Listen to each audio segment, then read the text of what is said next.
कौन बनेगा नेता। नगर निगम के चुनाव पास आने वाले थे। पूरे कानपुर शहर में टिकट को लेकर मारामारी शुरू थी, लेकिन सबसे ज्यादा चर्चा में वार्ड नंबर 40 की सीट थी। वो इसलिए क्योंकि इस बार वहां की सीट महिला के लिए आरक्षित थी। अब सवाल ये था कि चुनाव लड़ेगा कौन। इससे पहले ठाकुर साहब वहां से पार्षद थे और इस बार उन्होंने अपनी पत्नी सीमा ठाकुर को टिकट दिलवाई और ठाकुर साहब की शान के कारण सीमा जी ने 20,000 वोटों से चुनाव जीत लिया। अरे बधाई हो सीमा भाभी, अब तो आप वार्ड की पार्षद बन गई हैं। अब तो हमारे काम आप ही करवाएंगी। अरे ये तो सिर्फ नाम की पार्षद बनी है, वो तो महिला सीट आ गई, वरना पार्षद तो मुझे ही बनना था। अब भले ही चेहरा इसका होगा लेकिन पावर तो मेरी ही होगी। अरे वाह भाई साहब, क्या दिमाग लगाया है आपने भी। आइए आप लोग, खाना लगा दिया है सबके लिए। सीमा जी पार्षद बन चुकी थी, फिर भी उनकी एक ना चलती। सारे काम ठाकुर साहब खुद ही संभाल लेते और जहां जरूरत पड़ती वहां सीमा जी का अंगूठा लगवा लेते। सीमा जी ज्यादा पढ़ी लिखी भी नहीं थी। एक दिन ठाकुर साहब और सीमा एक प्रोग्राम में जाते हैं। अरे ठाकुर साहब, आप आ गए।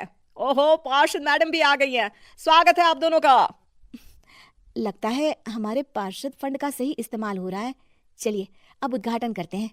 ये लीजिए ठाकुर साहब कैची, आप ही सबसे पहले प्रवेश कीजिए। सब लोग आगे निकल जाते हैं और सीमा जी पार्षद होने के बावजूद भी पीछे खड़ी रह जाती हैं। वो देखती हैं कि वेलकम बोर्ड पर उनका नाम है, लेकिन महिला होने के कारण कोई उनका सम्मान नहीं कर रहा। अगले दिन एक आदमी उनके घर आता है। अरे ठाकुर साहब नमस्कार। कल ना हम नोटिस किए कि हमारा घर तो अवैध है और नगर निगम वाले उसे तोड़ने आ रहे हैं।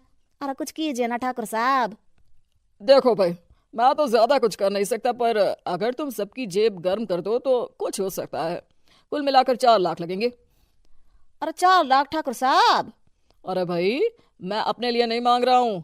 दरोगा है, इंजीनियर बाबू है, बड़े साहब है, सबको देना पड़ता है ना थोड़ा थोड़ा। बोलो है मंजूर? तभी वहां अचानक सीमा जी आ जाती हैं। अरे ये आप क्या कर रहे हैं? पहले इन्हीं लोगों से तो आपने वोट मांगे, अब इनसे ही पैसे ले रहे हो। अरे चुप रहो तुम, तुम्हारा काम है सिर्फ अंगूठा लगाना, तुम वही किया करो। मुझे दूसरे काम तुम मत सिखाओ, समझी? और तुम ना जाओ, अब पैसे लेकर आओ, वरना जेसीबी किसी भी वक्त आती होगी। सब कुछ ऐसे ही चलते रहता है। एक दिन सीमा जी और ठाकुर साहब को एक लोकल मीटिंग में बुलाया जाता है। वहां पर कई और अधिकारी लोग भी मौजूद रहते हैं। अब मैं चाहूंगा कि ठाकुर साहब हमारे बीच 2 शब्द कहें। मेरे प्यारे भाइयों और बहनों, आज मेरा सौभाग्य है कि मैं आप सबकी सेवा दिन रात कर पा रहा हूँ।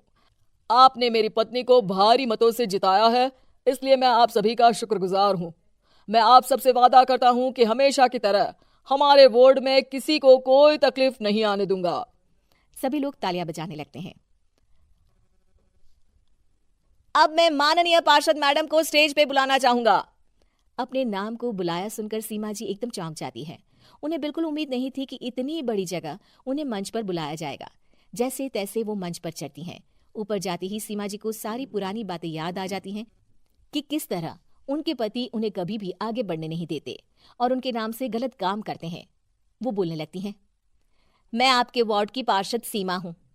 आप में से बहुत कम लोग ही मुझे जानते होंगे, क्योंकि इससे पहले मुझे कभी ऐसा मौका ही नहीं मिला।